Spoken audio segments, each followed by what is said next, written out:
Ano po ang response ng kampo ng ating mahal na pastor? Hinggil po dito sa naging post ni Ramon Tulfo. Ito yung binugbog, di ba, dati? At may mga kaso ito ng cyber libel, dati partner. Tsaka black belter daw yung pero binugbog. Ganun ba? Dinaalala ko lang. Naalala mo lang? Black eye yata yung nakita ko eh. Hindi pala black belt. Black eye pala. Okay, sige. Attorney, ano pong response dito ng ating mahal na pastor? Well, first, our response is that of compassionate understanding, knowing the age of the attacker. No, I would describe him as attacker because wala naman pong ibang purpose yun. Hindi naman yun for useful public information yung pinost niya, at saka full of defective argumentations. First, ang allegation niya na yung magulang daw ni Pastor ay first cousins. How would that help the case of Pastor? And how would that help in strengthening his argument to destroy the good name of our beloved Pastor Apollo C. Quiboloy? No? And in the first place, anong proof niya na totoo nga yan? At saka yung source niya, di pa nga niya sinabi. Baka naman si Blenda Portugal na naman yun na akusado na ang cyber libel cases na na-issuehan ng mga warrants of arrest. Second, yung allegation niya na ang relatives daw, ang kapatid, ay may kapansanan sa pag-iisip. Very libelous naman ito. In the first place, he has not proven this assertion. This is an imputation of vice, of a defect, which falls squarely under the definition of a libel because this defames the siblings of our beloved Pastor Apollo C. Quiboloy. And ang violation nito is double marites, ang tawag ko. Double marites. Bakit double marites? Inassume niya as true na yung magulang ay first cousins, at saka granting for the sake of argument na totoo nga yan, what value would it help to strengthen his argument or argument against Pastor? And secondly, hindi rin totoo na may kapansanan sa pag-iisip yung mga kapatid ni Pastor, at saka non-sequitur. It does not follow, granting for the sake of argument, na totoo lahat yan. It does not also necessarily follow na may masama ding pag-iisip ni Pastor Apollo C. Quiboloy. This is utterly libelous, and perhaps we'll just forgive him siguro at first.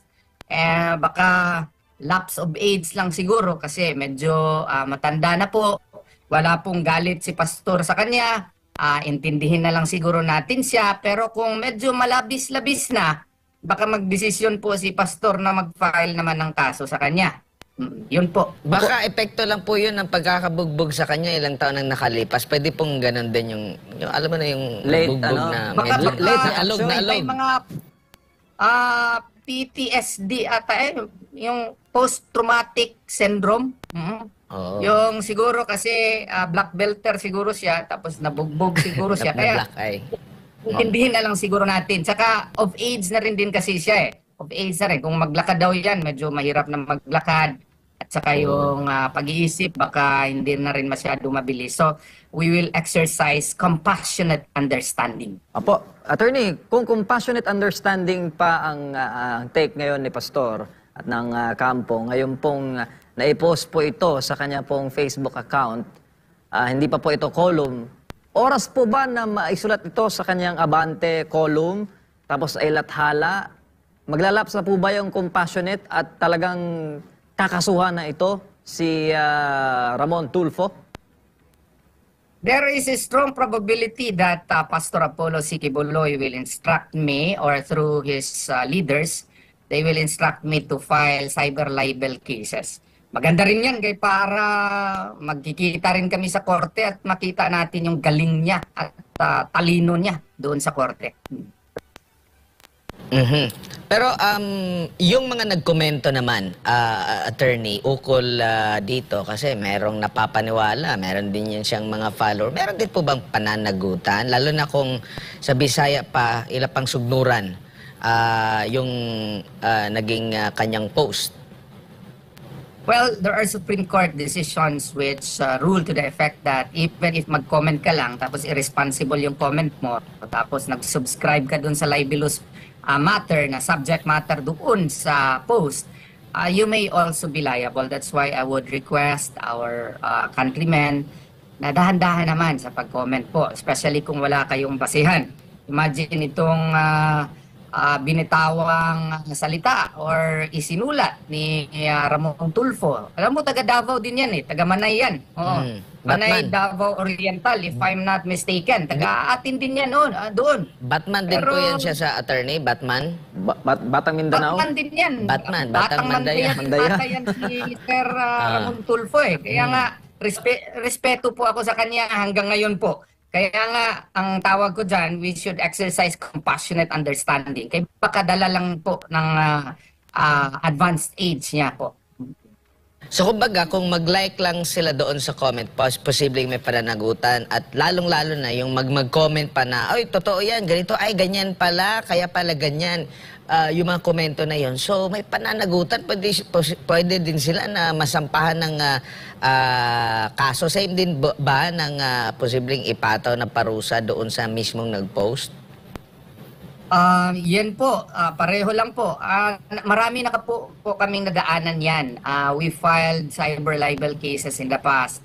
And there were really instances, no, meron pa nga isang sikat na journalist din na pumunta talaga sa Davao para lang maghingi ng paumanhin doon kay Pastor. Kasi nga, nadala lang daw siya sa bugso ng damdamin. So si Pastor naman is a very compassionate man.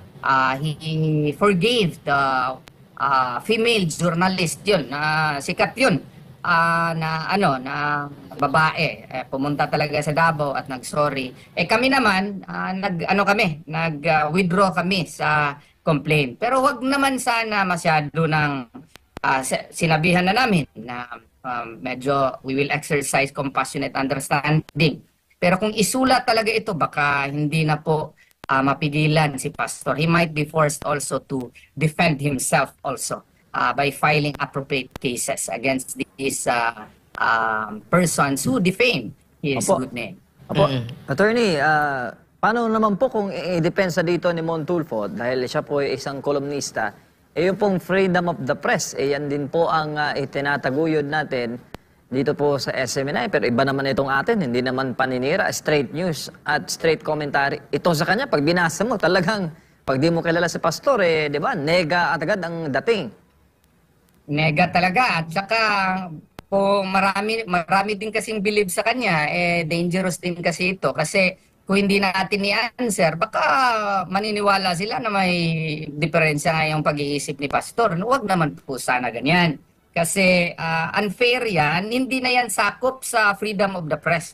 Freedom of the press, freedom of expression are not absolute rights even under the 1987 Constitution. It may be a protected right, it may be covered under the Philippine Blooming Mills case, but like any and all rights, they are subject to certain exceptions and limitations under the law. Huwag naman yung nakakasira na tayo sa reputation at honor ng ibang tao. At ang ano pa nito, attorney, doon sa after ng post na yon, nag-post din siya patungkol doon sa kanyang nakababatang kapatid na pumalag din siya dahil pinapatamaan daw ng below the belt smear campaign. Pumalag siya. Yung kanyang ginawa ba dito sa naunang post niya patungkol kay Pastor, hindi ba ito below the belt? Anal attack na nga ito hindi nga lang ito below the belt. Anal attack na ito, frontal attack na talaga. Kasi, imagine defaming your parents. There is a saying, even as in Islam, sabi nga ni Prophet Muhammad, peace be upon him, whoever attacks Fatima attacks me. Fatima is his daughter, no? Ito, magulang na ang tinira. Ano namang kinalaman ng parents ni Pastor Apollo Sikibuloy sa mga issues nito? As much as possible, let us spare the parents from attack. Ano namang kinalaman ng kanyang mga siblings dito na pati mga kapatid niya, paratangan niya na may sira yung pag-iisip? Wala naman silang kinalaman dito. Why would you how would you feel if that would be done also to you? We will also accuse that the parents of Ramon Tulfo may sisira din yung pag-iisip. Hindi rin tama yun. Kaya nga ako, I would not really advise that. And I do hope and pray that Sir Tulfo would come to his senses na kung sige, kung hindi mo na talaga gusto si Pastor Apollo Kibuloy, alam ko naman na magkaibigan din siguro kayo noon. Wag naman damanin yung parents niya, saka mga kapatid niya. And let's keep the level sana of discussion respectable. Let us agree to disagree, but let us not destroy the character or reputation of our fellow men, especially those persons who are not involved in the burning issues of the day. Opo. Paano kaya kung gawin din yun sa kanya, attorney, no? Pero wag muna kasi masyadong bad na yan. Dito na naman tayo, attorney, sa yung sinasabing nakausap niyang babae daw na naging source ng kanyang impormasyon. Bagamat wala siyang legal personality dahil hindi nga siya lumantad, hindi nagpakilala. Pero ano pong babala ng kampo ni Pastor hinggil doon sa sinasabing source ng impormasyon ni Montulfo? Meron kami duda kung sino ito. Baka nga si Blanda Portugal na naman ito or itong mga ibang mga baka nga lang, pwede rin ako mali, no?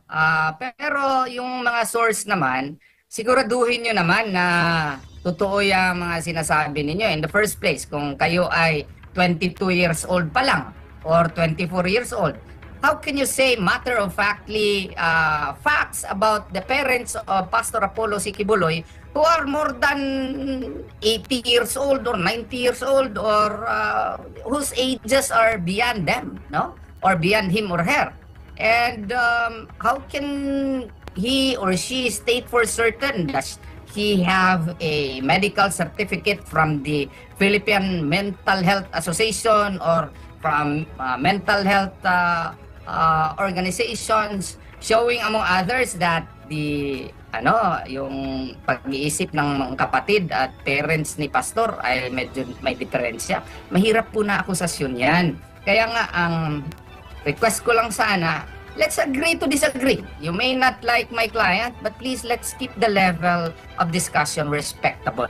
If you have issues against my client, then very well blow them out and we will answer them also. But also under the impression that all discussions must be respectable. Ang tawagan dito, kung sa debate pa ito, argumentum ad hominem. You are already destroying the character of the person which has no relation to the issues at hand. Pwede rin ito maatake non sequitur.